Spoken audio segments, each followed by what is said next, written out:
മാസപ്പിറവിയുമായി ബന്ധപ്പെട്ടൊരു message സമൂഹ മാധ്യമങ്ങളിലൂടെ വളരെ വ്യാപകമായ നിലക്ക് പലരും പ്രചരിപ്പിച്ചുകൊണ്ടിരിക്കുന്നു. അതെന്താണ്? കേരളത്തിൽ ഭൂരിപക്ഷം വരുന്ന ആളുകൾക്കും അവരുടെ വീടുകളിൽ ഇരുന്നു കൊണ്ട് തന്നെ ഹിലാലിനെ കാണാം. കണ്ടോ, നമ്മുടെ ഒരു നോമ്പ് പോയി, ചന്ദ്രന്റെ വലുപ്പം കണ്ടാൽ ഇന്ന് 2 അതുകൊണ്ട് കേരളത്തിലെ കാതുമാർക്കും പണ്ഡിതന്മാർക്കും ഒക്കെ പഴച്ചു പോയിട്ടുണ്ട് എന്ന നിലക്കുള്ള ഒരു വസ്വാസുണ്ടാക്കുന്ന നിലക്ക് ഒരു പ്രചാരണം പലരും ഇങ്ങനെ പ്രചരിപ്പിച്ചുകൊണ്ടിരിക്കുകയാണ്. സത്യം പറഞ്ഞാൽ ഇത് ശുദ്ധമായ വിവരക്കേടാണ്, അസംബന്ധമാണ്. ഇസ്ലാമിക പ്രമാണങ്ങളെക്കുറിച്ച് ഒരു വിവരവുമില്ലാത്തത് കൊണ്ടാണ് ഈ നിലക്കുള്ള പ്രചാരണങ്ങൾ നടന്നുകൊണ്ടിരിക്കുന്നത്. ഹിലാലിന്റെ വലുപ്പ ചെറുപ്പമാണോ പരിഗണിക്കേണ്ടത്? അത് പരിഗണിച്ചുകൊണ്ടാണോ തീയതിയൊക്കെ പരിഗണിക്കേണ്ടത്? ഒരിക്കലുമല്ല. ഞാനിത് വെറുതെ പറയുന്നതല്ല, തെളിവ് പിടിച്ചോ. ഇമാം മുസ്ലിം റിപ്പോർട്ട് ചെയ്യുന്ന 1088 നമ്പർ ഹദീസ്. എന്താണ് അതിലുള്ളത്? മഹാനായ സ്വഹാബി അബൂ ബുഖ്തരി റളിയല്ലാഹു അൻഹു പറയുകയാണ്, ഞങ്ങൾ ഉംറക്ക് വേണ്ടി പുറപ്പെട്ടു. അങ്ങനെ നഖ്ലയുടെ താഴ്വരയിൽ ഞങ്ങൾ ക്യാമ്പ് ചെയ്തപ്പോൾ ചന്ദ്രനെ മാസപ്പിറവി കാണാൻ വേണ്ടി ഞങ്ങൾ ശ്രമിച്ചു.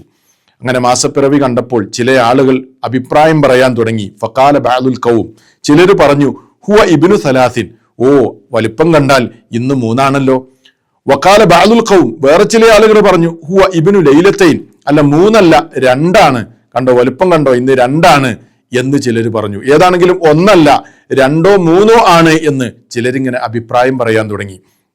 അപ്പോഴാണ് ഞങ്ങൾ മഹാനായ ഇബ്നു അബ്ബാസ് റളിയല്ലാഹു അൻഹുവിനെ കണ്ടുമുട്ടിയത്.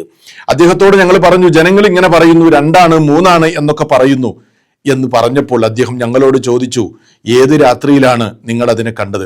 ഞങ്ങൾ കാര്യങ്ങളൊക്കെ പറഞ്ഞു കൊടുത്തു. അപ്പോൾ മഹാനായ ഇബ്നു അബ്ബാസ് റളിയല്ലാഹു അൻഹു ഞങ്ങൾക്ക് പറഞ്ഞു തന്ന ഒരു കാര്യമുണ്ട്. നബി സല്ലല്ലാഹു അലൈഹി വസല്ലമ പറയുന്നത് ഞാൻ കേട്ടിട്ടുണ്ട് എന്ന് പറഞ്ഞുകൊണ്ട് നബി തിരുമേനി സല്ലല്ലാഹു അലൈഹി വസല്ലമയുടെ ഒരു ഹദീസ് പറഞ്ഞു കൊടുക്കുകയാണ്. എന്താണത്? ഇന്നല്ലാഹ മദ്ദഉ ലിർറുയ, അല്ലാഹു സുബ്ഹാനഹു വ തആല ആ ചന്ദ്രനെ ഇങ്ങനെ നീട്ടി വലുതാക്കി തന്നത് ജനങ്ങൾക്ക് കാണാനുള്ള സൗകര്യത്തിന് വേണ്ടിയാണ്. ഫഹുവ ലിലൈലത്തിൻ റഅയ്തുമൂഹു, നിങ്ങൾ കണ്ട രാത്രിയുടേതാണ് അത്. അതായത് കാഴ്ചയാണ് പരിഗണിക്കേണ്ടത്. നിങ്ങൾ ഏത് രാത്രിയാണോ അതിനെ കണ്ടത് അന്നാണ് നിങ്ങൾ തീയതി കണക്കാക്കേണ്ടത്, അന്നാണ് നിങ്ങൾക്കുള്ള 1. അതല്ലാതെ ഹിലാലിന്റെ വലുപ്പം നോക്കിയല്ല തീയതി തീരുമാനിക്കേണ്ടത് എന്നാണ് മഹാനായ നബി സല്ലല്ലാഹു അലൈഹി വസല്ലമയുടെ ഈ ഹദീസ് വളരെ കൃത്യമായ നിലക്ക് നമുക്ക് മനസ്സിലാക്കി തരുന്നത്. സ്വഹാബത്ത് അങ്ങനെയാണ് മനസ്സിലാക്കിയത്. അതുകൊണ്ട് ചന്ദ്രന്റെ ഫോട്ടോ എടുത്തിട്ട് ഇങ്ങനെ സമൂഹ മാധ്യമങ്ങളിൽ പ്രചരിപ്പിച്ച് ഈ വസ്വാസ് ഉണ്ടാക്കുന്ന നിലക്കുള്ള പ്രചാരണം ഒരിക്കലും ശരിയല്ല. അത് വിവരക്കേട് കൊണ്ടാണ്. അതുകൊണ്ട് പ്രമാണങ്ങളെ പഠിക്കുക, സത്യം മനസ്സിലാക്കുക, തെറ്റിദ്ധാരണ പരത്താതിരിക്കുക. അള്ളാഹു അനുഗ്രഹിക്കുമാറാകട്ടെ.